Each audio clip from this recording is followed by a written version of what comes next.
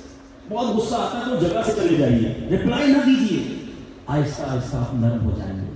بہرحال یہ باتیں, یہ اخلاق کی تربیت دعوت اسلامی کے مدنی ماحول میں ہوتی ہے.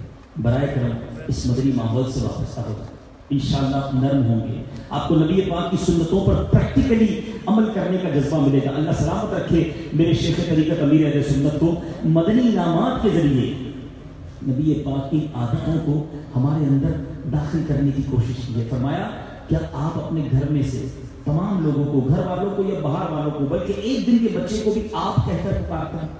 یہ سنت ہے کہ چھوٹے بچے کو بھی آپ کہہ کر پکاریں. اب جس کو آپ کہہ کر پکار رہے ہیں اسے لڑائی کیسے کریں گے, اس پر سختی کیسے کریں گے؟ کیا آپ نے اپنے والدین کے ہاتھ چھوئے؟ یہ ہمارے مدنی انعام ہے. یعنی بہت ساری ایسی چیزیں ہیں جو آپ کے اندر نرمی پیدا کرے گی. پیارے آقا کے اخلاق کریمہ کی سمجھیے آپ کے اندر جھلک آنا شروع ہو جائے گی. یہ دعوت اسلامی کا مدنی ماحول اپنا لیجئے تو انشاءاللہ عز و جل ہمارے اندر یہ نرمی, یہ شفقت اور پیارے آقا کے اخلاق کی جھلک نظر آنا شروع ہوگی. نیت کرتے ہیں انشاءاللہ کہ ہم کسی کا دل نہیں دکھائیں گے, محبتوں کو انشاءاللہ پھیلائیں گے. اچھا اس کا ایک طریقہ بھی علماء نے لکھا کہ اگر آپ چاہتے ہیں نا کہ محبتیں پھیلیں, آپ کے اخلاق اچھے ہوں, تکبر نکل جائے, تو فرمایا سلام کو عام کرو, پہلے کریں سلام. ہاں ایسے بھی لوگ ملے کہتے میں کیوں سلام کروں, اس کو آ کے مجھ سے سلام لینا چاہیے. عمر میں چھوٹا ہے مجھ سے, رتبے میں چھوٹا ہے, میرا ملازم ہے, میں اس کو سلام کروں.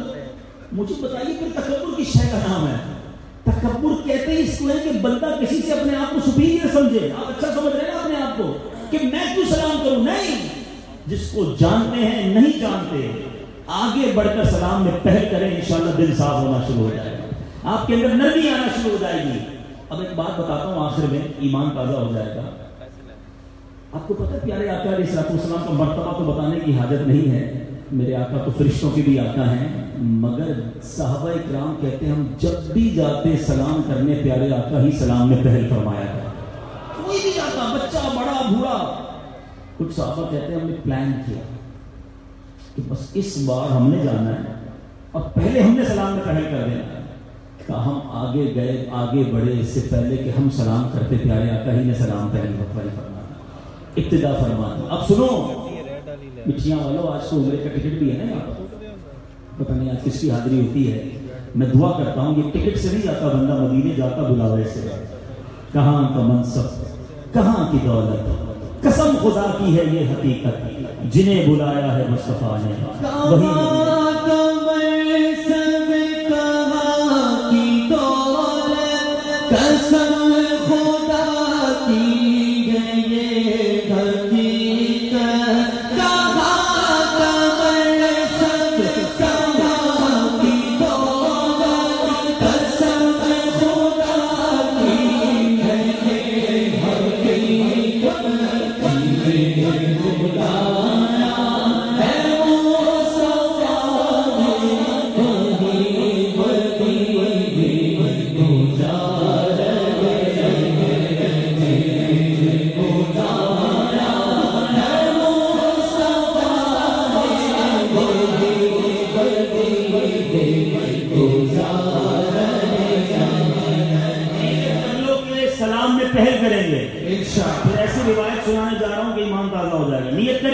سلام میں پہل کریں گے. سلام کرنا بھی نہیں آتا. السلام علیکم ورحمۃ اللہ وبرکاتہ, دوہرا لیجیے, السلام علیکم ورحمۃ اللہ وبرکاتہ. یہ سلام کرنا سیکھ جائیے. اور جواب کیسے دیں گے؟ وعلیکم السلام ورحمۃ اللہ وبرکاتہ. اب سنانے جا رہا ہوں. علماء کہتے ہیں آج بھی جب کوئی عاشق رسول سنہری جادیوں پر مواجہ شریف پر حاضر ہوتا ہے, اس سے پہلے کہ وہ سلام پیش کرے آقا اپنی عادت کے مطابق سلام میں پہل فرماتے ہیں. آقا امتی سے سلام میں پہل فرماتے ہیں, مگر یہ امتی ہے جو سلام کرنے میں شرماتا. اب نہیں شرمائیں گے انشاءاللہ. بہرحال دعوت اسلامی کے مدنی ماحول سے وابستہ رہیے, بہت پیاری پیاری باتیں سیکھنے کو ملیں گی. ایک ہی بیان میں بہت کچھ تو میں بیان نہیں کر سکتا, وقت بھی کافی ہو گیا ہے. اب ایک نیت کروانا چاہتا ہوں. آج چاند رات تو چلے ہماری اس محفل میں گزر گئی. اللہ کی رحمت سے مدنی مرکز میں مدنی مذاکروں کی بہاریں آ چکی ہیں. اللہ کے ولی کی زیارت کرنے کا شاندار موقع. روزانہ انشاءاللہ 12 ربیع الاول تک عشاء کے فوراً بعد تقریباً 8 بجے براہ راست مدنی چینل پر مدنی مذاکروں کا سلسلہ ہے. تو آپ سب سے گزارش ہے کہ آپ سارے اسلامی بھائی جو ہے وہ نیت کر لیں کہ انشاءاللہ 12 ربیع الاول تک ہونے والے مدنی مذاکروں کو بھی مدنی چینل کے ذریعے دیکھیں گے انشاءاللہ. اور اس بار تو کمال کیا یہاں صدیقی کابینات والوں نے کہ 25 تاریخ کو آنے والے سیٹرڈے ہفتے کو صبح انشاءاللہ سیال کوٹ ضیا کوٹ سے خصوصی طیارہ تاجران اور دیگر اسلامی بھائیوں کا باب المدینہ کراچی فیضان مدینہ کے لیے جا رہا ہے. تو مجھے پہلے بتا دیتے تو ہم شاہد بھائی سے کچھ لکھتے اس طیارے کی بھی رکھوا لیتے. تو بہرحال اب آپ سے گزارش کروں گا کہ جو تاجران یہاں بیٹھے ہیں شخصیات بیٹھے ہیں کہ کوشش کریں کم از کم یہ 2 دن کا وزٹ ہے. 25 کو جائیں گے 27 کی صبح آ جائیں گے. 1.5 پونے 2 دن کی بات ہے ربیع الاول کی حقیقی بہاریں لوٹنے کے لیے. ہم یہ چاہ رہے ہیں کہ آپ وہاں آئیں تو ہم آپ کو دعوت اسلامی کیسے کام کرتی ہے, کتنے گلوبلائز انداز میں اور جس کو آپ کہیں مینیجبل وے میں کس طرح یہ کام ہو رہے ہیں آپ کو آپ کی آنکھوں سے دکھانا چاہتے ہیں. اور پھر اللہ کے ولی کی زیارت کی نیت بھی کر لیں. جو وہاں ربیع الاول کی بہاریں ہیں وہ بھی دیکھیں. تو 2 دن کی بات ہے. تو میں سمجھتا ہوں کہ انشاءاللہ یہاں جو تاجران بیٹھے ہیں شخصیات بیٹھی ہیں کوشش کریں اپنے نام لکھوائیں اور اس قافلے میں شامل ہو جائیں. وہ ہمارا وہ کاروبار میں ایک اصطلاح ہے نا, مزہ نہ آئے تو پیسے واپس. چلے جناب میں بھی آپ کو آفر کر دیتا ہوں کہ آپ فیضان مدینہ کراچی آئیے, مزہ نہ آئے تو پیسے واپس. انشاءاللہ آپ کو تو کیا آپ کی روح کو بھی مزہ آ جائے گا انشاءاللہ. ضرور تشریف لائیے. ایک اعلان بھی کر دوں اور پھر انشاءاللہ ہم مزید انشاءاللہ. اچھا واہ دکھا دیتے. ارے واہ چلے پریزنٹیشن آف دعوت اسلامی بھی ریڈی ہے. چلے پہلے دعوت اسلامی آپ کی ہماری ہم سب کی دعوت اسلامی کس طرح ساری دنیا میں سنتوں کی خدمت کر رہی ہے وہ آپ کو دکھاتے ہیں. وہ ریڈی ہے تو وہ دیکھ لیجیے ماشاءاللہ. پھر اس کے بعد آپ سے 2 منٹ بات کرتا ہوں.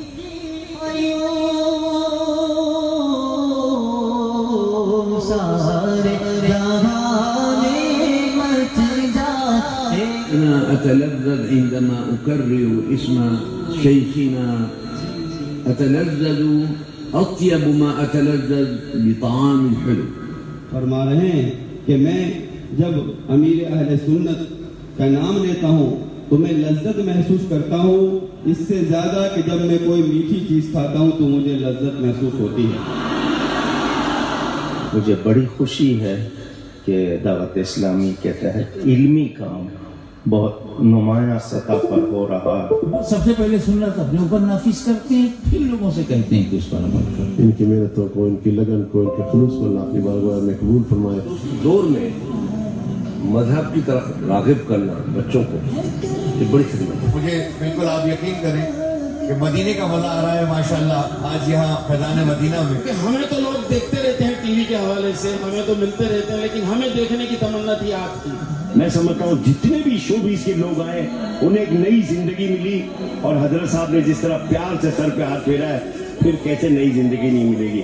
اولیاء کی محفل میں آنے کے بعد لے کر ہی جاتے ہیں, دیتے نہیں ہم. اگر آپ نے آئیڈیل بنانا ہے تو دنیا میں تو امیر اہل سنت کو بنانا تو انشاءاللہ تعالیٰ دنیا اور آخرت میں آپ کا بیڑا پار کرے. دعوت اسلامی کا پیغام کموبیش 200 ممالک میں پہنچ چکا ہے. 1981 میں عیسوی کی ایک مبارک و معتبر ساعت جس میں ایک ایسی تنظیم کی بنیاد رکھی گئی اور اس کامیابی کا سہرا اس تنظیم کے بانی و امیر شیخ طریقت امیر اہل سنت حضرت علامہ مولانا ابو بلال محمد الیاس عطار قادری رضوی ضیائی دامت برکاتہم العالیہ کے سر ہیں. تبلیغ قرآن و سنت کی عالمگیر غیر سیاسی تحریک دعوت اسلامی کا مدنی مقصد مجھے اپنی اور ساری دنیا کے لوگوں کی اصلاح کی کوشش کرنا ہے. 102 شعبے اب تک قائم ہو چکے ہیں.